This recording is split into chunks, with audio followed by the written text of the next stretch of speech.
esa polémica era bastante candente. Entonces acá está la referencia directa, ¿no? Bueno, esto es el Jardín de la República y hay que defender la idea de un Tucumán turístico, y por otro lado estaba la idea del jardín con espina, ¿verdad? Con la corona de Cristo, ¿verdad? Remite a eso, lo de la idea también del Tucumán Arde, ¿verdad? De lo que esa imagen opuesta que estaba ahí candente metiendo en ese momento.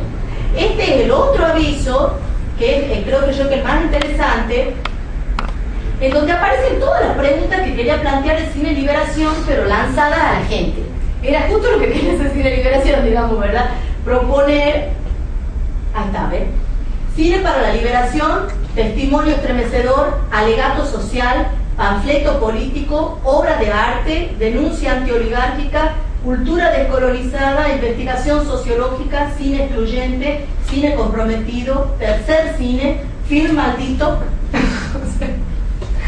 O sea, todo lo que también es bien, y te me divierte mucho en el diario de la Gaceta, especialmente porque es muy contradictorio si uno lo lee. O sea, eso era Tucumán entre el 66 y el 74.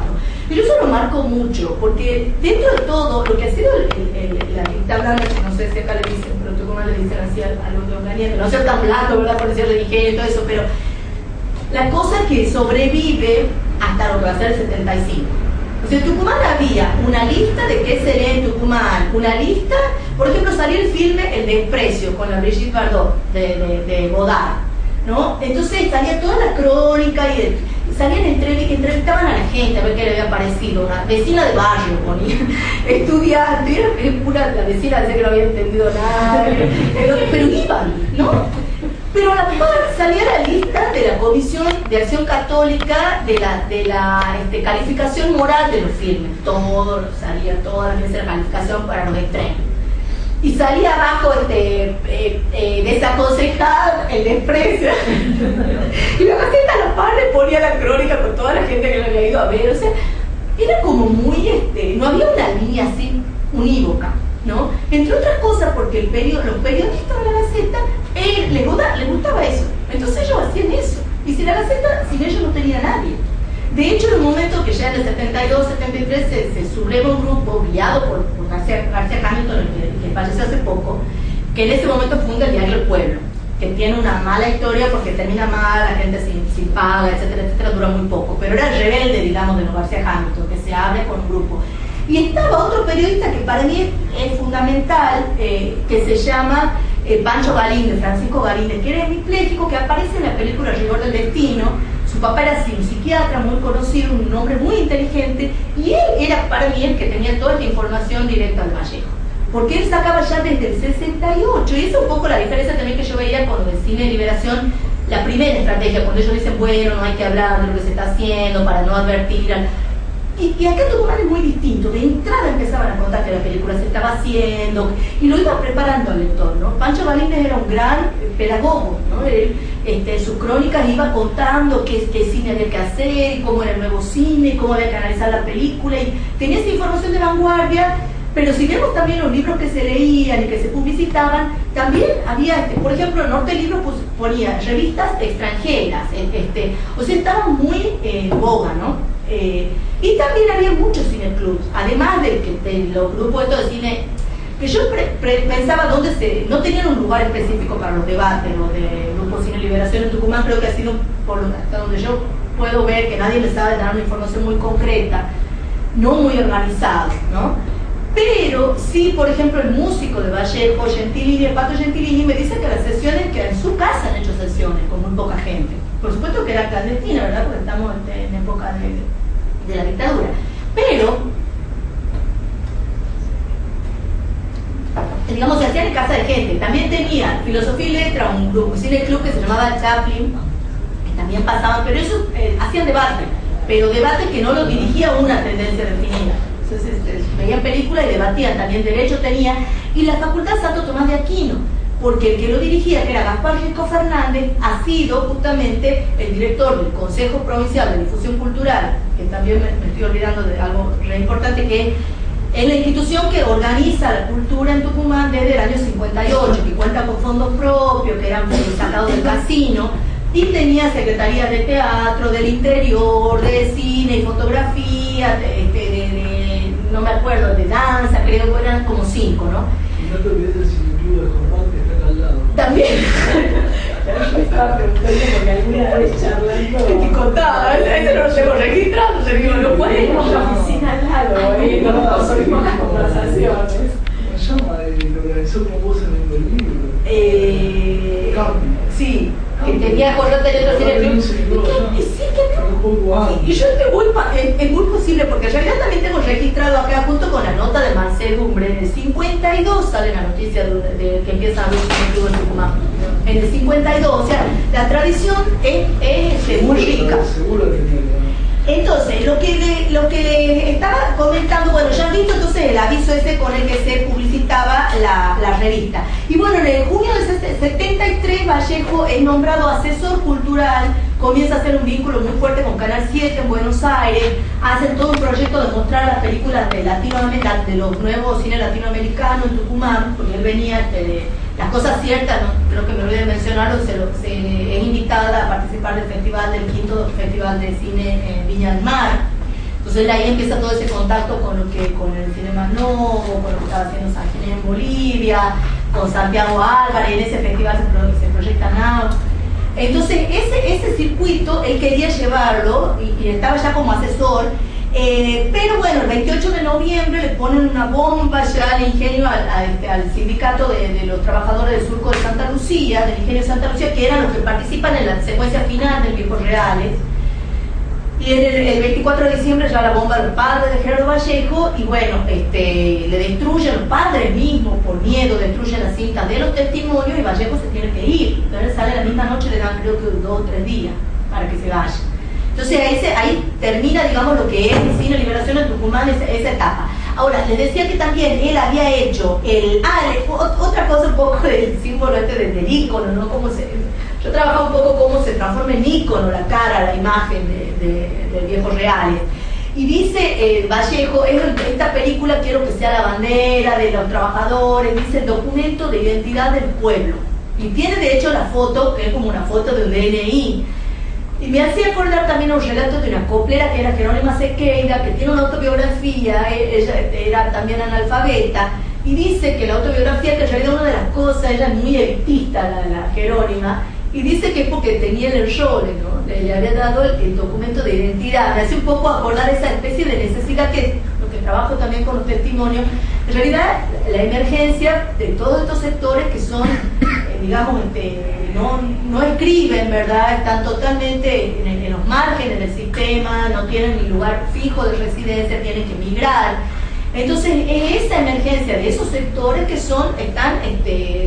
participan en su mayoría todo yo creo, de la resistencia peronista, están identificados con el peronismo. Entonces, como paralelo el proceso de acceso al sistema de representación política que se da en el peronismo, es paralelo a este sistema de acceso a una representación, en este caso cultural, ¿verdad? Si se quiere, que es anterior. Como se da todavía en época de dictadura, se la prohíbe, no se permite que se la pase, pero después sí, o sea, justamente con la democracia ese sistema es readmitido.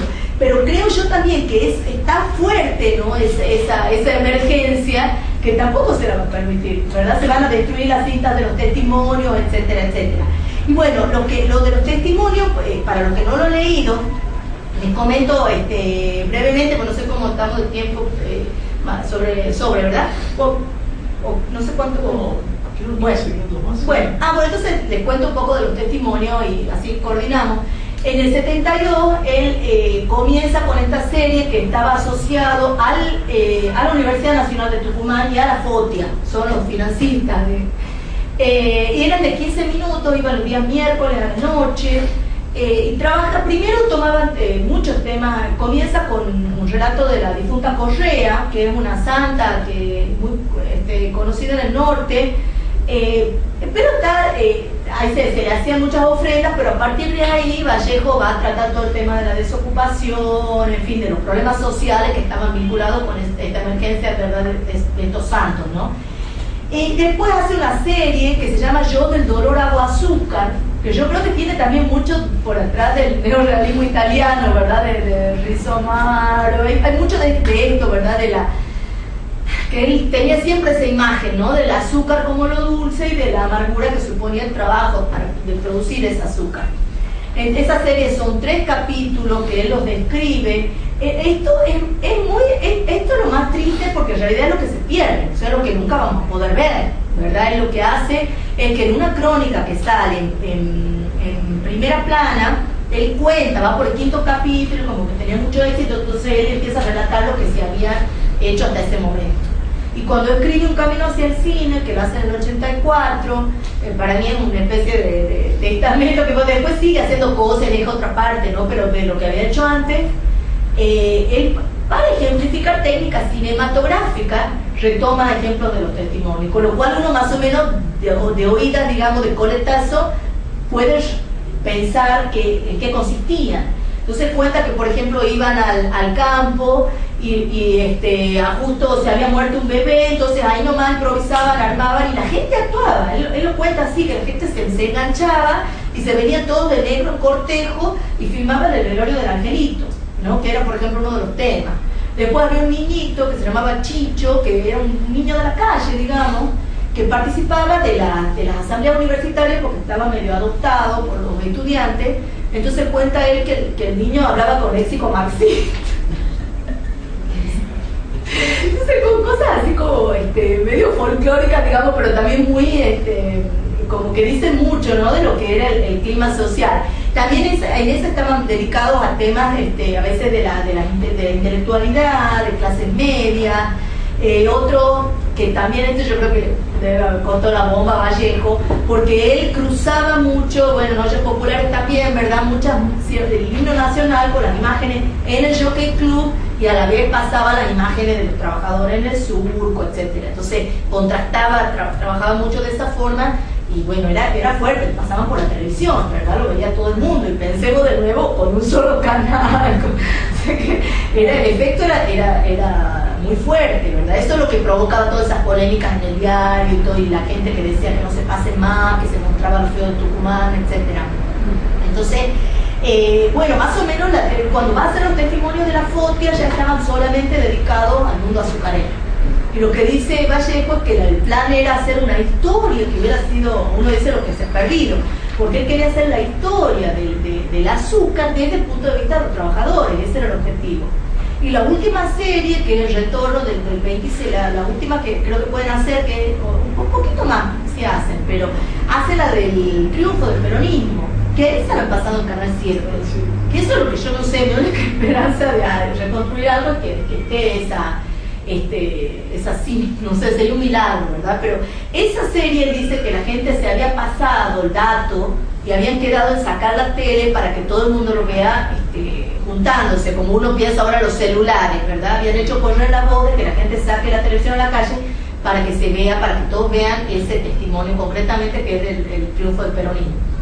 Ahora, lo que pasa, bueno, evidentemente que él, la propuesta de él, para mí, bueno, a ellos lo relacionaba mucho como antecedente de lo que después van a ser los estudios subalternos, pero ya es un antecedente teórico, son muy teóricos, son mucho de reflexionar ellos sobre lo que hacen, pero también práctico, ¿verdad? O sea, como más práctico que eso para mí, o sea, al llevar una cámara para hacer que todos los sectores que estaban totalmente fuera realmente de lo que era un discurso reconocido que circulaba, romper con eso y hacer que esas personas que eran ágrafas, digamos, que no se les reconocía voz, ¿verdad? Y que emerjan produciendo, interviniendo además en lo que ellos mismos querían decir. Porque este Vallejo, que ya lo conocían, que llegaron en el Citroën con el ayudante que era Celarayán y ya lo esperaban, ¿no? Y que le decían ellos mismos qué anécdotas que podían contar, que cuando habían soldado la rueda del tren para que no se lleven el azúcar, o que cuando, o sea, todas esas historias que estaban, y yo solo pienso un poco también en contraste con lo que es la imagen del peronismo, con la imagen, ¿verdad?, de Vita y Perón, la estampita, digamos, esa imagen rígida, que el discurso de la clase media, bueno, siguen votando por la estampita, y un poco el testimonio de Vallejo es otro, ¿verdad? Es una mitología mucho más viva, más encarnada en la gente, o sea, encarnada en la historia de vida de la gente. La gente relacionaba a determinado evento con algo personal, o sea, cómo lo había vivido a ese evento, ¿no? Y por otro lado, el vínculo del mismo Vallejo, obviamente está un poco